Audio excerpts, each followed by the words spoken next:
bonjour. Dans ce merveilleux parc de la Tafarette, vais vous parler de ce que fait notre association Les Fermes de la Vie. Je vais peut-être reprendre un peu, il y a eu beaucoup d'événements ces derniers temps. Euh, nous intervenons dans le cadre de ce qu'on appelle l'effondrement. Alors ne fuyez pas, hein. L'effondrement, c'est une chose grave qui arrive à notre civilisation. C'est quoi? Eh bien, c'est le fait que beaucoup de choses vont changer dans les années qui viennent. Beaucoup de choses ont déjà changé, même si vous ne les voyez pas vraiment, quoique voir qu'il n'y a plus tellement d'oiseaux, voir qu'il n'y a pas d'hirondelles, voir que les insectes, la quantité d'insectes a énormément diminué, que par contre des insectes envahissent notre sphère de vie, comme par exemple les frelons asiatiques. Voilà, ce sont des choses qui changent. Alors, il y a une façon très facile de comprendre ça. Aujourd'hui, nous consommons 90 millions de barils de pétrole par jour. 90 millions, je ne sais pas ce que ça veut dire. Enfin, c'est une quantité assez importante, hein. British Petroleum dit qu'en 2050, il n'y aura plus de pétrole distribué. Bon, je ne sais pas si ce que dit British Petroleum est vrai. Peut-être, peut-être pas. Mais ça ne change pas grand-chose.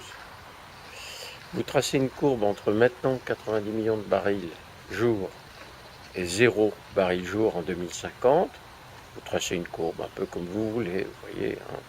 Ça arrive à 0 en 2050. Et on peut se poser la question, qu'est-ce qui va arriver? Qu'est-ce qui va arriver? S'il y a moins de pétrole, est-ce que vous êtes capable de dépenser 2 fois moins d'essence? J'espère que vous n'en avez pas besoin pour aller à votre travail, parce que ça veut dire que vous n'irez plus à votre travail avec ce moyen-là. Alors, peut-être pouvez-vous y aller en vélo. Peut-être. Mais les gens qui ne peuvent pas vont être bien malheureux. Parce que s'ils ne peuvent pas aller au boulot, ils n'ont plus de salaire. Et s'ils n'ont plus de salaire, voilà. Bon, donc, je ne crois pas que la suite de notre civilisation va être un long fleuve tranquille. Je ne le crois pas.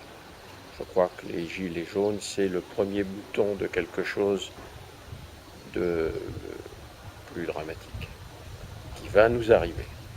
Alors, qu'est-ce qu'on fait? On attend que ça arrive. Bon, nous, on a trouvé une voie. C'est presque un petit miracle, et c'est ça le vrai miracle. C'est de trouver une voie possible pour que nos enfants aient un avenir. C'est quoi un avenir? Eh bien, c'est trouver son conjoint, se marier avec ou vivre avec, avoir des enfants,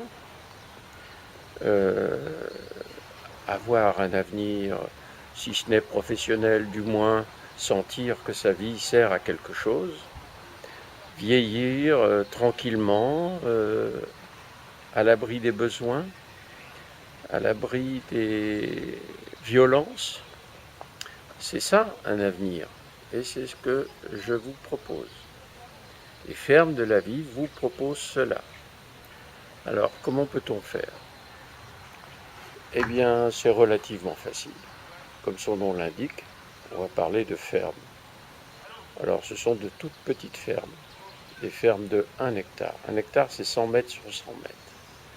Mais ces fermes-là peuvent faire vivre 500 personnes. Et c'est ça qui est nouveau, qui est assez extraordinaire. 500 personnes. Et en plus, 500 personnes dans des conditions climatiques qui vont être extrêmement difficiles. Voilà, c'est ça les fermes de la vie. c'est pas revenir 400 ou 500 ans en arrière, disons au Moyen-Âge, c'est aller dans le futur avec des technologies extrêmement performantes, extrêmement puissantes, qui nous côtoient tous les jours. Ce n'est pas des technologies qui ont été inventées il y a 10 ans, il y a 5 ans, il y a 2 ans.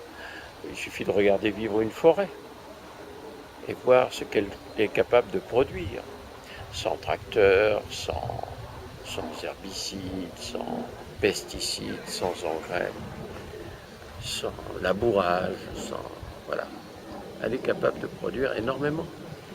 Et donc produire de quoi nourrir ces 500 personnes est relativement facile, même dans des conditions extrêmement difficiles. Donc ce sont des nouvelles technologies. Évidemment, dans l'esprit des hommes et des femmes de ce pays, ou des femmes et des hommes plutôt, c'est pas des nouvelles technologies. C'est pas puissant. Oui, mais demain on a besoin de manger.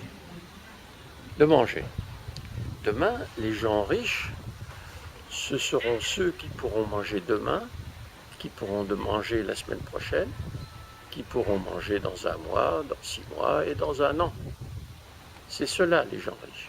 Les autres, ils auront des soucis, quoi. Demain, il faudra se soigner. Ça, c'est ce que les fermes de la vie vont permettre. Se soigner, peut-être pas avec les techniques actuelles, mais avec des techniques tout aussi performantes, hein. Disons qui donnent des résultats sensiblement identiques. Demain, il faudra s'éduquer. C'est aussi quelque chose que les fermes de la vie vont faire. Et pas seulement apprendre à lire ou à écrire, mais apprendre tout ce qui concerne la vie. Et il y a beaucoup de choses encore à apprendre, à comprendre, à chercher. Et il faut s'éduquer donc et se distraire. Eh bien, se distraire, ça sera aussi un travail quasi permanent des fermes de la vie. Voilà, tout cela est possible. L'avenir est difficile, certes, mais radieux. Je dis bien radieux, mais difficile. Alors difficile, ça veut dire quoi? Ça veut dire qu'il faut s'en occuper dès maintenant. C'est pas nous, dans l'association des fermes de la vie, qui sommes tous bénévoles, qui allons vous construire une ferme. Non, c'est vous. C'est vous, tout seul. Alors, il va falloir se remuer un peu et affronter tous les problèmes que cela pose. On aura des ennemis. On aura aussi des amis, des maires, des conseillers départementaux, différentes structures qui sont tout à fait à notre écoute et capables de nous comprendre. Bien sûr, je n'attends pas, je n'espère pas que le gouvernement fasse des choses pour nous. Peut-être le fera-t-il, mais bon, c'est pas avec ça qu'il faut compter. Ça tient du miracle. Je voudrais dire aussi que des miracles, il y en a plein. On émet beaucoup trop de CO2. C'est un constat, et on en émet de plus en plus. Et la nature a de plus en plus de mal à absorber ce CO2. L'océan, par exemple, absorbe de moins en moins de CO2, alors qu'il y en a de plus en plus dans la nature, tout simplement parce qu'il commence à saturer. La Terre aussi, qui absorbait du CO2, commence à saturer et en absorbe de moins en moins. Mais il y a de formidables outils technologiques extrêmement sophistiqués qui pompent le carbone. Ce sont les arbres. Alors il va falloir se remuer pour planter des arbres. Et c'est une bonne chose, parce que les arbres, bientôt, ce sera la seule énergie dont on pourra disposer, puisqu'il n'y aura plus de pétrole, il n'y aura plus de charbon, il n'y aura plus de gaz. Ça va commencer à être difficile. Et là, il va falloir un peu d'intelligence. Donc les arbres, voilà. L'Australie a prévu de planter 1 milliard d'arbres, je crois, je ne sais plus, en 1 an ou en 2 ans. La Chine plante des milliards d'arbres. Planter, ça veut dire faire naître des pousses, que des gens prennent ces pousses, aillent dans des zones plus ou moins désertiques et plantent ces arbres. Ces arbres pour qu'ils poussent. Et il faudrait qu'on le fasse. On détruit aussi beaucoup la forêt. Voilà des choses dont il faudrait s'occuper. Peut-être que le gouvernement pourra s'en occuper si un jour il a envie de s'occuper de ces choses-là. Voilà, les fermes de la vie, c'est la vie. C'est la vie. Excusez-moi, c'est des amis qui passent. C'est la vie pour le futur. Sinon, c'est le contraire de la vie. Voilà, à bientôt.